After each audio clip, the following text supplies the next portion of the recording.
पति ने अपने पहले प्यार से बदला लेने के लिए अपनी पत्नी को बोरी में भरकर स्विमिंग पूल में फेंक दिया।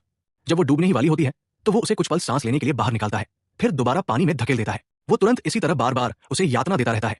काफी देर तक उसे सताने के बाद वो आखिरकार रुकने का फैसला करता है, लेकिन इतना भी उसके गुस्से को शांत करने के लिए काफी नहीं होता। फिर वो एक डंडा ढूंढता है और अपनी पत्नी को बेरहमी से मारता है। पत्नी असहनीय दर्द सहती है, लेकिन उसके दिल में जरा भी दया नहीं होती। उसका पहला प्यार जितना ज्यादा हंसता है वो उतना ही जोर से पत्नी को पीटता है, यहाँ तक कि उसकी पसलियां तक तोड़ देता है।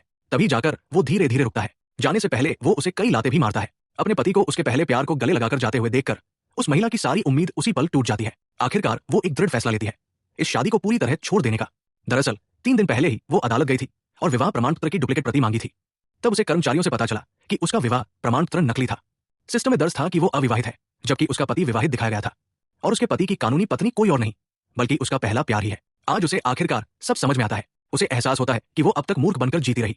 निराश होकर वो घर लौटती है। वो सोचती है कि आधिकारिक तौर पर अपने पति से विदा ले लेगी, लेकिन तभी उसकी बातचीत सुन लेती है। वो कह रहा होता है कि उसने सिर्फ अपनी पत्नी का इस्तेमाल किया। जब उसे सफलता और प्रसिद्धि मिल जाएगी तो वो निश्चित रूप से उसे अपनी जिंदगी से निकाल देगा। पति का हर शब्द उसके दिल में चाकू की तरह चुभता है। जिस प्यार को वो सच समझती थी वो सिर्फ एक मजाक निकला। इसके बाद महिला अपने सहायक को फोन करती है और अपनी आधिकारिक पहचान रद्द करने को कहती है। वो 2 हफ्तों के भीतर विदेश जाने की योजना बनाती है। अगर आगे की कहानी देखना चाहते हैं तो सब्सक्राइब करें।